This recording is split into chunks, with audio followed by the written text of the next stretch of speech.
오늘도 귀한 주일을 맞이해서 하나님 앞에 각 가정에서 영상으로 예배하시는 우리의 사랑하는 신일의 모든 성도들에게 하나님의 크신 은혜가 함께 하시기를 바랍니다.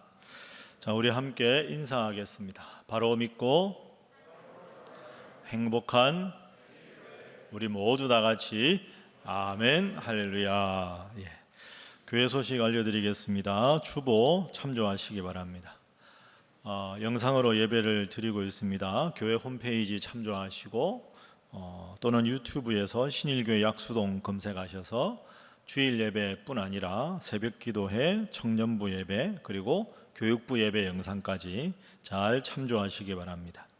그리고 코로나19 확산이 이제 진정되고 생활의 안정을 찾을 수 있도록 여러분 함께 공동기도문으로 기도해 주시기 바랍니다.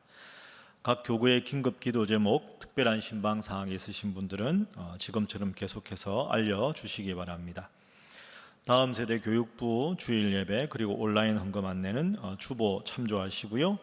주보 오른쪽 면에 목회 서신이 있습니다. 그리고 홈페이지에 전문이 나와 있습니다. 여러분들 매주 참조하시기 바랍니다. 다른 모든 광고 사항은 주보를 살펴보시면 되겠습니다. 이제 하나님의 말씀 성경을 읽겠습니다.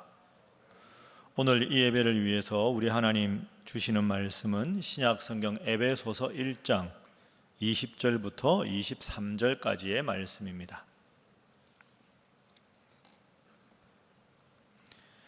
신약 성경 에베소서 1장 20절부터 23절까지 말씀을 저와 여러분이 한 절씩 교독하겠습니다. 그의 능력이 그리스도 안에서 역사하사 죽은 자들 가운데서 다시 살리시고 하늘에서 자기의 오른편에 앉히사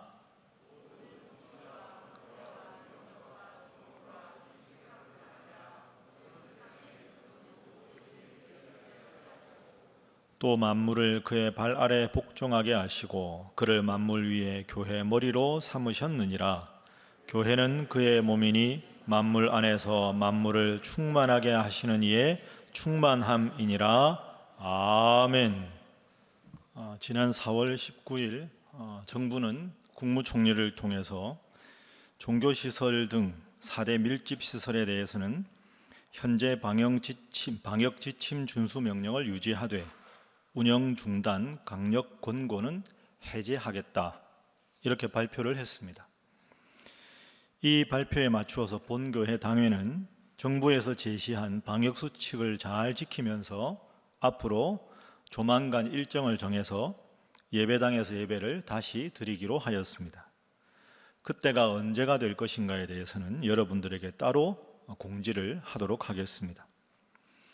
물론 예배당에서 예배를 다시 시작하더라도 현재 지금처럼 이 영상 예배는 계속될 것입니다.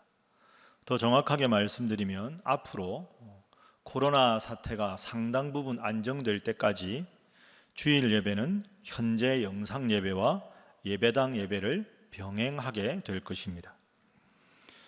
그래서 오늘 이 시간에는 코로나19라는 이런 엄중한 상황에서 교회란 어떤 곳이며 교회가 왜 중요한가, 그리고 이제 조만간 재개하게 될 예배당 예배, 함께 모여서 드리는 예배당 예배가 왜 중요한가, 이 두 가지 중요한 주제에 대해서 이번 주일 그리고 다음 주일 두 주에 걸쳐서 말씀을 살펴보도록 하겠습니다. 먼저 교회란 어떤 곳인가, 교회가 왜 중요한가에 대해서 한번 생각해 보겠습니다. 여러분 함께 오늘 읽은 이 에베소서 1장의 말씀은 하나님과 예수님과 교회, 하나님, 예수님, 교회, 이 세 관계가 어떤 관계인가를 가장 성경에서 명확하게 알려주는 그런 본문입니다. 화면을 통해서 한 절씩 살펴보도록 하겠습니다. 먼저 20절 말씀해 보시면 그의 능력이, 여기서 그는 하나님입니다. 그러니까 하나님의 능력이 그리스도가 예수님이시죠. 하나님의 능력이 예수님 안에서 역사하셨다. 어떻게 역사하셨는가? 그 가운데 죽은 자들 가운데서 하나님이 예수님을 살리셨고 그리고 하늘로 불러 올리셨고 보좌 우편에 앉게 하셨다. 21절에도 보면 하나님께서 그 예수님으로 하여금 모든 통치와 권세와 능력과 주권과 모든 이름 위에 뛰어나게 예수님의 이름을 만들어 주셨다. 그리고 22절에 보면 하나님께서 모든 만물을 예수님의 발 아래 복종하게 하셨고 예수님을 교회의 머리로 삼아 주셨다 하는 겁니다. 그러니까 여러분, 이 20절에서 22절 중반까지는 우선 하나님과 예수님의 관계에 대해서 설명을 합니다. 핵심은 이 세상을 향한 하나님의 모든 계획은 예수님을 통해서 이루어졌고 예수님이 이 세상에 하신 모든 사역은 하나님으로부터 비롯된 것이다 하는 것이죠. 그래서 우리 예수님께서도 요한복음 10장 30절에 보면 나와 아버지는 하나이니라 이렇게 말씀하셨습니다. 예수님의 모든 사역은 하나님으로부터, 하나님의 모든 계획은 예수님을 통하여 이루어졌다. 이것이 하나님과 예수님의 가장 밀접한 관련성입니다. 그러면 교회가 뭘까요? 왜 교회가 중요할까요? 22절 후반부부터 나옵니다. 자, 그가 누굴까요? 예수님이죠. 그러니까 하나님께서 예수님을 모든 만물 위에 교회의 머리로 삼으셨다. 그러니까 하나님이 모든 만물을 하나님의 뜻대로 통치하기 위해서 교회를 세우셨고 그 교회의 머리를 예수님을 삼으셨다. 23절 보십시오. 교회는 그의 몸이다. 그가 누굴까요? 예수님이죠. 그러니까 교회의 머리는 예수님이시고 교회는 예수님의 몸이다 하는 겁니다. 자, 그리고 23절 제일 마지막 뒷부분에 보면 이런 구절이 나옵니다. 만물 안에서 만물을 충만하게 하시는 이의 충만함이니라. 이게 무슨 말씀이냐 하면 하나님께서는 교회를 통해서 온 세상 만물을 지배하시고 교회를 통해서 이 세상을 하나님의 모든 계획을 충만하게 이루어 가신다 하는 겁니다. 그럼 이제 20절부터 23절까지 우리가 한번 분석을 했는데요. 이 네 구절을 통해서 세 가지 중요한 명제를 기억해야 합니다. 여러분 앞으로 신앙생활할 때도 이걸 꼭 기억하십시오. 첫 번째는 하나님께서는 예수님을 교회의 머리로 삼으셨다. 그러니까 교회의 머리는 예수님이신데 하나님께서 그렇게 하셨다. 두 번째, 교회는 예수님의 몸이다. 그리고 마지막 세 번째, 하나님은 교회를 통해서 이 세상을 통치해 가시고 하나님께서는 교회를 통해서 이 세상을 향한 하나님의 뜻을 이루어 가신다. 교회가 아주 중요한 하나님의 관심인 거죠. 그럼 지금부터 이 세 가지에 대해서 좀 더 구체적으로 살펴보겠습니다. 첫 번째는 말씀드린 대로 하나님께서는 예수님을 교회의 머리로 삼으셨습니다. 교회의 머리가 그리스도다. 여러분 이게 무슨 뜻일까요? 머리가 이제 명령하는 대로 몸이 움직여야 되듯이 이 모든 교회에 해야 되는 모든 사역은 주님의 뜻에 따라서만 움직이는 공동체가 되어야 한다. 이런 뜻이지요. 여러분 만약에 머리가 명령을 하는데 몸이 그 명령을 따르지 않으면 어떤 일이 벌어질까요? 예수님이 교회의 머리이신데 그 머리 대신 주님의 뜻과 관계없이 교회가 움직여서는 되겠습니까? 예를 들어서 신호등에 빨간불이 딱 들어왔는데 머리에서는 이제 여기서 정지해야 된다 이러는데 발이 브레이크를 밟지 않고 가속 페달을 밟아서 쏜살같이 달려나가면 머리와 몸이 엇박자가 나면 큰 사고가 날 수밖에 없지요. 사랑하는 자녀를 만나서 쓰다듬어 줘야 되겠다, 사랑한다는 마음이 머릿속에 있는데 그걸 아이를 보듬고 사랑한다는 표현 대신에 아이의 뺨을 설령 후려친다면 얼마나 기가 막힌 결과가 생기겠습니까? 머리와 몸이 따로 놀아서는 안 되는 거죠. 그 예수님이 교회의 머리라는 게 무슨 뜻일까요? 교회의 주인이 예수님이라는 뜻입니다. 교회의 주인은 담임 목사도 아니고 그 어떤 특정인이 될 수 없고 그 어떤 특정한 그룹이 될 수가 없다는 뜻이지요. 이게 교회의 본질이고 이게 교회의 정체성입니다. 여러분 오늘이 4월 마지막 주일입니다. 공식적으로 예배당에서 예배를 못 드린 지가 이제 3, 4월 딱 2달이 되어 갑니다. 요즘에 목사님들끼리 가끔씩 이렇게 회의 때문에 만나거나 연락을 하다 보면 걱정들을 참 많이 하십니다. 이 코로나19 때문에 예배당 예배를 한참 동안 못 모여서 다시 예배당 예배를 회복하더라도 교인들 숫자가 많이 줄어들 것 같다. 재정적인 타격이 불가피할 것 같다. 자연스럽게 걱정이 되지 않겠습니까? 저도 담임 목사로서 그 부분이 걱정이 좀 되긴 합니다. 그런데 여러분, 제가 솔직히 말씀드리면 전 별로 걱정 안 합니다. 왜? 교회 주인이 저라면 제가 걱정해야 되는데 교회 주인은 주님이시거든요. 교회 주인이 주님이시면 주님 뜻에 따르는 교회가 되면 성도들도 주님께서 회복시키실 것이고 재정도 주님께서 회복시키실 것이지, 내가 교회 주인이라 생각하고 내가 전전긍긍하고 내가 걱정하고 그래서 인간적인 방법을 쓴다고 교회가 뭐가 되겠습니까? 교회의 머리가 주님이라는 뜻은 교회가 해야 될 본질에 충실하면 모든 결과는 하나님께서 책임져 주신다. 주님께서 이 교회의 모든 것을 맡아 주관해 주신다. 이것이 교회의 머리가 주님이라는 말씀의 중요한 신학적인 의미입니다. 그럼 여러분들도 이걸 적용해 보십시오. 여러분들과 똑같습니다. 이런 코로나19가 몰고 온 큰 어려움과 이 근심 앞에서 여러분은 지금 어떻게 신앙생활 하십니까? 이런 위기 상황에 도리어 내 믿음의 수준을 정확하게 측정할 수 있는 좋은 기회가 됩니다. 뜻하지 않는 어려움이 왔는데 이 어려움 속에서도 하나님을 향한 믿음이 변함없어야 그게 훌륭한 믿음 아니겠습니까? 이런 위기 상황이라고 해서 평상시에 주님을 믿던 믿음이 점점 약해지고 매일 기도하는 시간 대신에 걱정하고 한숨하는 시간이 많아진다면 그것은 지금 내 신앙이 바로 서지 못했다, 이렇게 생각할 수 있지 않겠습니까? 사랑하는 우리 신일의 성도 여러분, 여러분의 삶의 주인은 주님이신 줄로 믿습니다. 우리 신일교회의 주인은 주님이신 줄로 믿습니다. 이런 어려운 때 이 점을 분명하게 기억하시고 주님만 바라보시면 주님께서 회복시키시고 다시 부흥시키신다는 믿음을 가지고 어려움을 믿음으로 잘 극복하시는 우리 사랑하는 모든 신일의 성도들이 되시기를 주님 이름으로 축복합니다. 자, 두 번째 오늘 본문이 가르치는 교훈은 교회는 예수 그리스도의 몸이다 하는 것이죠. 우리가 앞서 읽은 23절 말씀에 교회는 그의 몸이라 이렇게 말씀을 하셨습니다. 그리고 우리가 잘 아는 신약성경 고린도전서 12장 27절 말씀 기억나십니까? 너희는 그리스도의 몸이요 지체의 각 부분이라.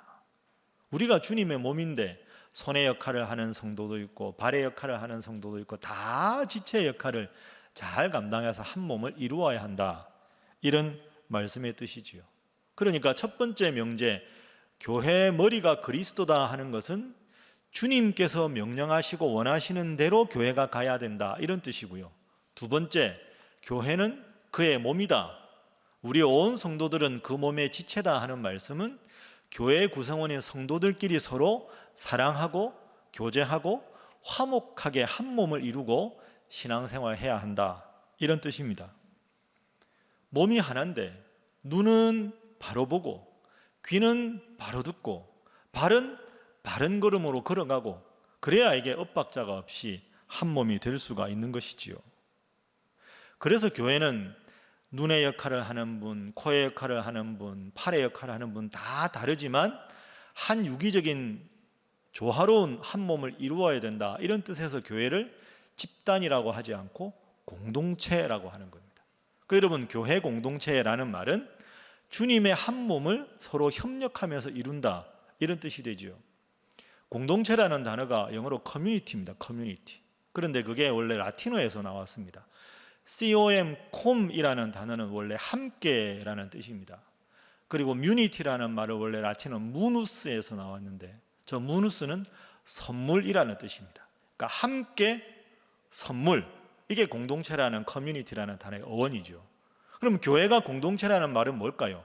서로에게 선물이 되어주는 모임이 공동체라는 겁니다. 그러니까 우리 신일교회 성도들끼리는 내가 신앙생활 잘하는 것뿐 아니라 서로가 서로에게 선물이 되어 주는 그런 행복한 공동체, 사랑을 나누고 힘들고 어려운 분은 그 속에 치유가 일어나고 기쁘고 즐거운 일은 내일인 것처럼 함께 기뻐하고 서로에게 선물이 되는 공동체가 교회가 되어야 한다 하는 거죠. 여러분 이제 2달째 영상으로 예배를 드리시니까 어떠십니까? 쉽지 않으시죠? 1시간 이상 이 화면을 보고 예배를 드린다는 게 참 쉽지가 않습니다. 처음에는 잘 하시다가 한 주 한 주 지나면서 집중력도 흐트러지고 아이들도 자꾸 이제 이런저런 소리를 내고 힘드실 겁니다. 여러분 그래서 꼭 기억하십시오. 교회는 공동체로 예배당에 모여서 예배를 드리는 것이 원칙입니다. 그 이유는 지금까지 말씀드린 대로 교회는 주님의 몸이고 공동체이기 때문에 공동체는 함께 모여서 서로에게 선물이 되어가는 것이 성경적이기 때문입니다. 이게 예배당 예배를 꼭 회복해야 되는 이유입니다. 물론 지금은 코로나19 사태 때문에 한시적으로 어쩔 수 없이 각 가정에서 영상으로 예배를 드립니다. 그러나 여러분 꼭 기억하십시오. 이것은 선택의 문제가 아닙니다.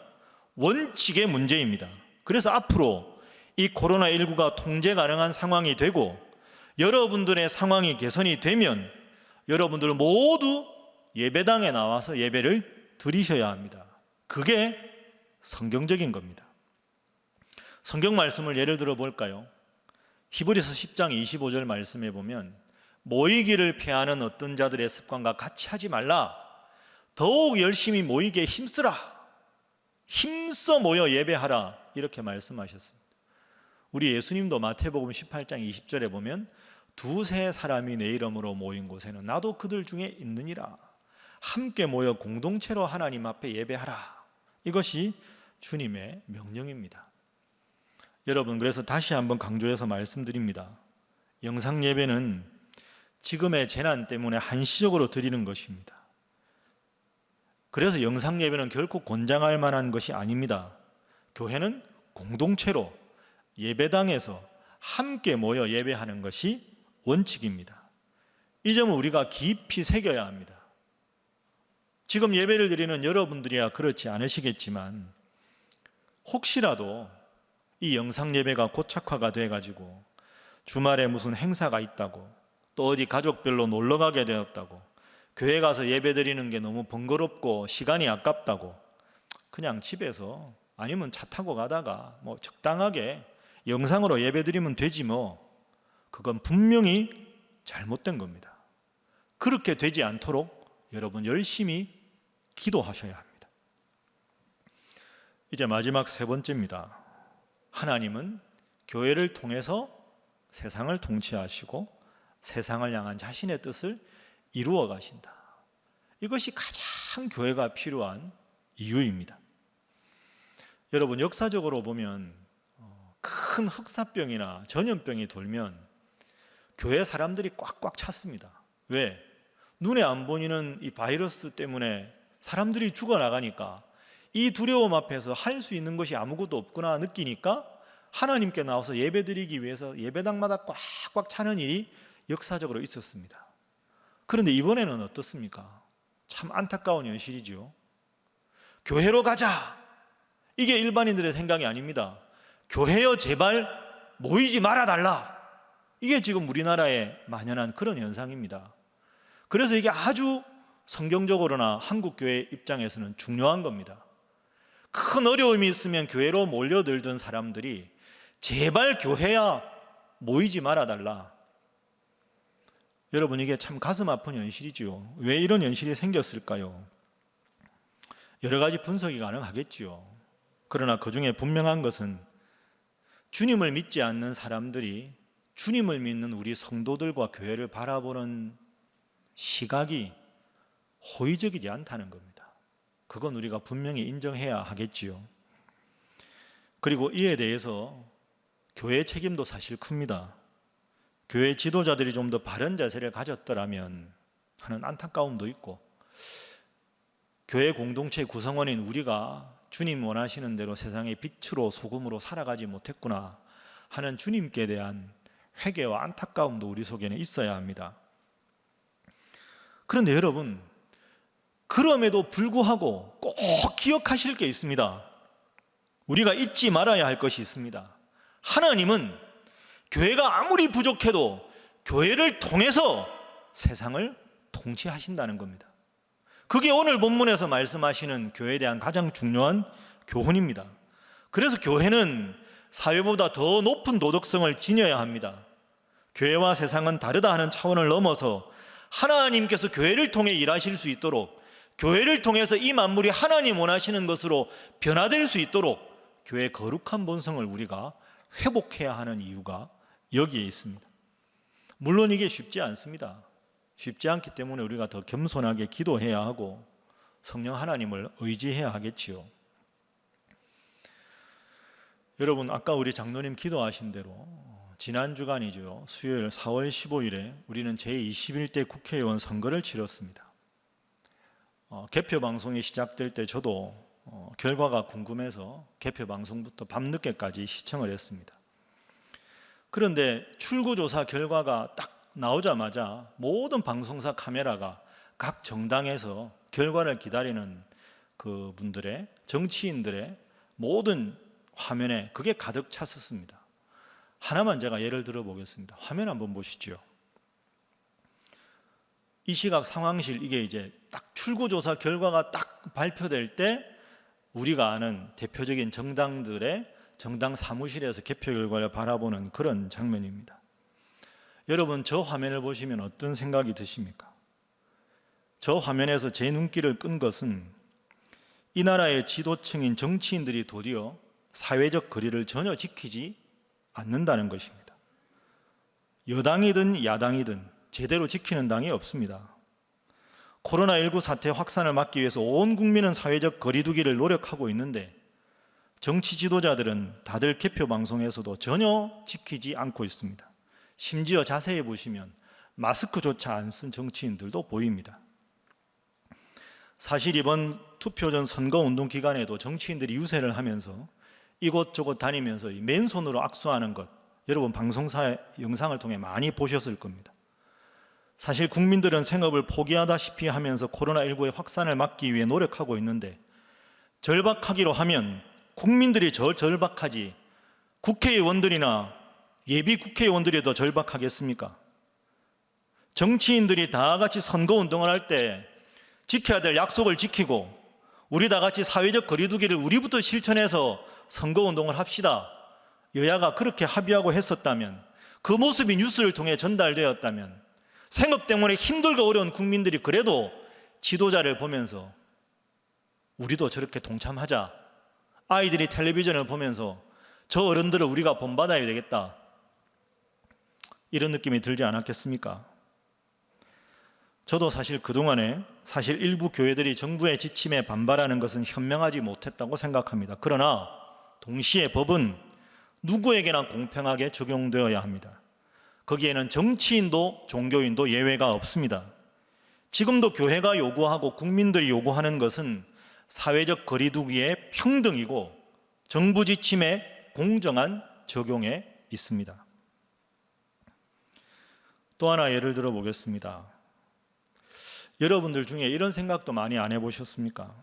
왜 자꾸 정부에서는 카페에도 사람이 많고 식당에도 사람이 많고 쇼핑몰에도 사람이 많고 이제 황금 연휴에 호텔들 뭐 꽉꽉 찬다는데 예약이, 왜 자꾸 교회만 갖고 그러나?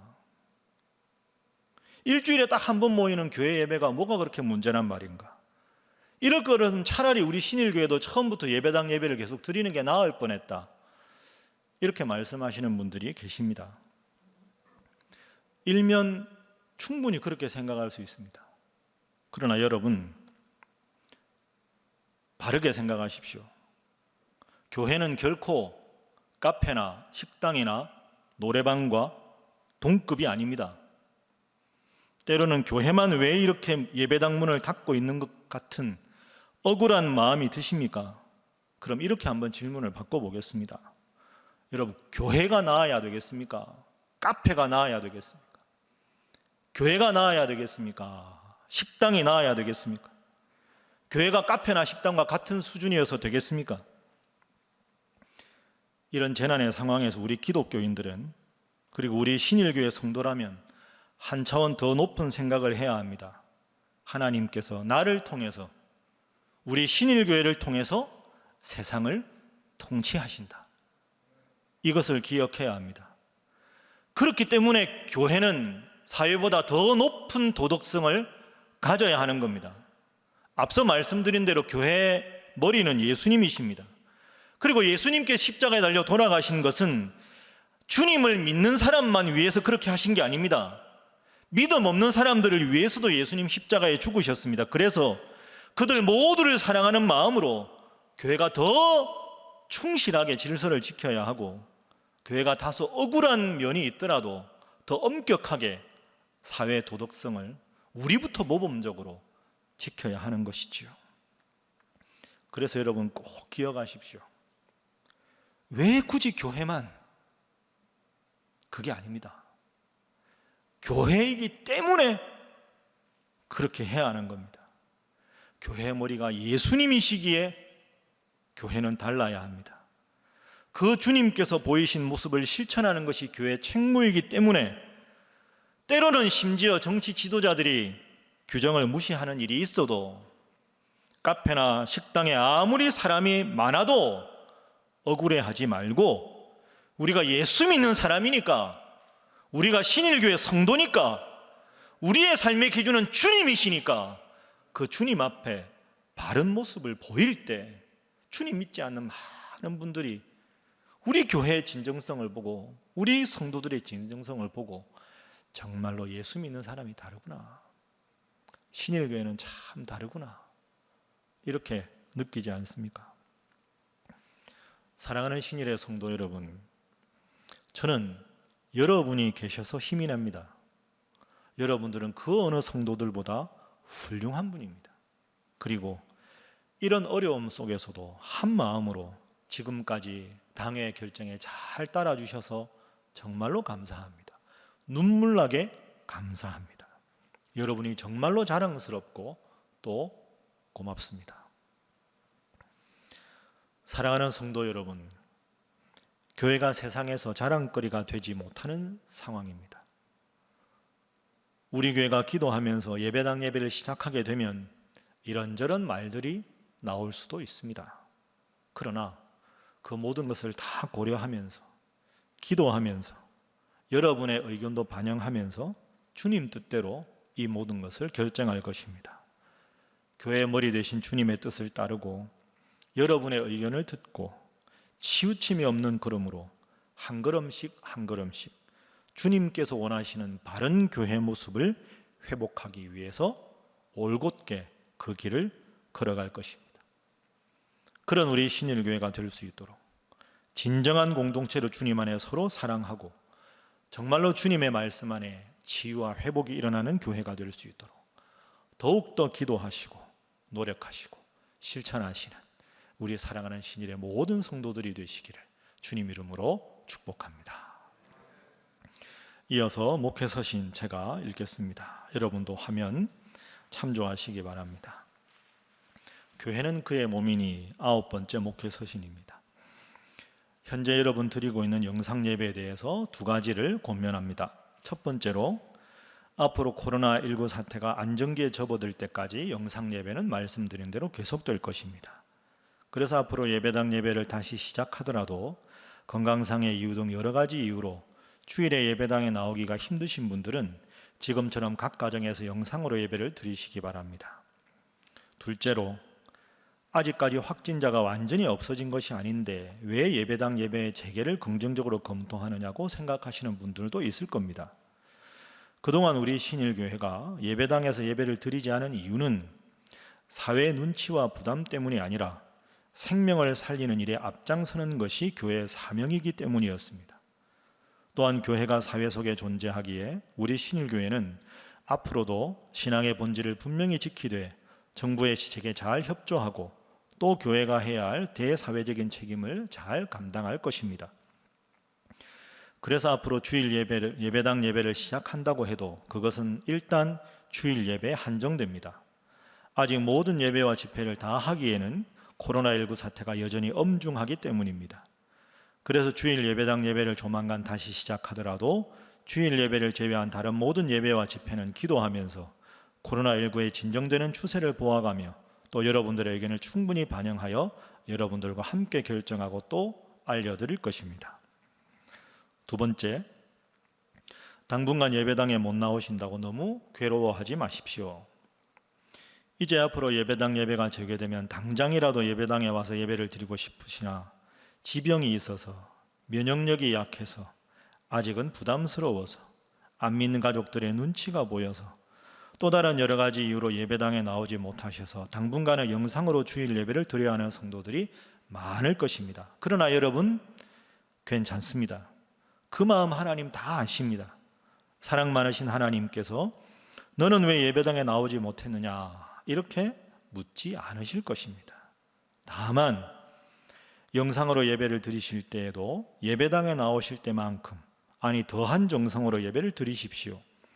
우리 좋으신 하나님께서 여러분의 그런 마음을 넉넉히 받아주시고 예배당 예배만큼이나 크신 은혜를 예배를 통해 받으시기를 진심으로 축복합니다. 그래서 우리 신일교회가 영상 예배와 예배당 예배를 넘어서 우리 신일교회 머리이신 예수 그리스도 안에서 온전히 모든 성도가 한 마음이 되어 서로도 애틋한 마음으로 기도하며 사랑하게 되기를 진심으로 소원합니다. 세 번째, 이 상황에서 주님은 장소가 아닌 간절함을 눈여겨보십니다. 저는 요즘 새벽에 기도하면서 예배에 대해서 많은 묵상을 하곤 합니다. 과연 어떻게 예배하는 것이 하나님께서 정말 원하시는 태도일까? 하나님께서는 우리 신일교회가 언제 예배당 예배를 회복하기를 원하실까? 앞으로 우리 교회가 지향해야 할 바른 신앙의 태도는 무엇인가? 이런 것이 요즘 저의 가장 큰 관심사입니다. 이런 제목으로 기도하며 묵상하던 중에 하나님께서 제게 이런 마음을 주셨습니다. 주님의 관심은 우리 신일교회가 언제 예배당 예배를 회복하느냐, 성도들이 예배당에 앞으로 얼마나 많이 나올 것인가, 영상 예배와 예배당 예배 참석 비율이 얼마나 될까 등의 예배의 공간과 숫자에 있으신 것이 아니라 신일교회 성도들 중에 누가 과연 얼마나 많은 성도들이 신령과 진리로 예배를 드리느냐 하는 우리 마음의 간절함에 더 주목하고 계신다는 것입니다. 그렇습니다. 우리 주님의 관심은 예배 장소가 어딘지, 모여서 예배하느냐 흩어져서 예배하느냐에 있는 것이 아니라 주님에 대한 사랑과 간절함에 있습니다. 주님에 대한 사랑이 없이 예배당에서 예배를 드린다면 그것은 하나님을 실망시키는 일이 될 것입니다. 영상으로 예배를 드리는 일이 쉽지 않지만 그 가운데 하나님의 임재를 체험하고자 하는 간절함으로 예배를 드리면 그 예배를 우리 주님은 크게 기뻐하실 것입니다.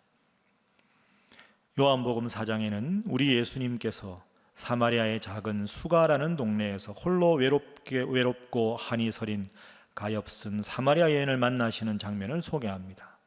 그 여인에게 우리 주님 이렇게 말씀하셨습니다. 아버지께 참되게 예배하는 자들은 영과 진리로 예배할 때가 오나니 곧 이때라. 아버지께서는 자기에게 이렇게 예배하는 자들을 찾으시느니라. 사랑하는 신일의 성도 여러분, 주님께서 찾으시는 바로 그 예배자가 여러분이 되시기를 소망합니다. 샬롬. 기도하겠습니다. 사랑의 하나님, 오늘도 저희로 하여금 주님 앞에 예배 드리게 하심을 감사합니다. 우리 주님께서는 신령과 진리로 예배하는 자들을 찾으신다 말씀하셨으니 우리가 비록 영상으로 예배를 드리지만 우리 마음에 주님에 대한 예배에 대한 간절함과 열망이 있게 하여 주옵소서. 주님, 우리 신일교회가 바로 서게 하셔서 세상의 많은 교회 중에 하나의 교회이지만 하나님을 사랑하는 열심과 하나님의 시선이 머무는 특별한 교회가 되게 하시고 또한 특별한 성도들이 되게 하여 주옵소서. 예수님의 이름으로 기도하옵나이다. 아멘.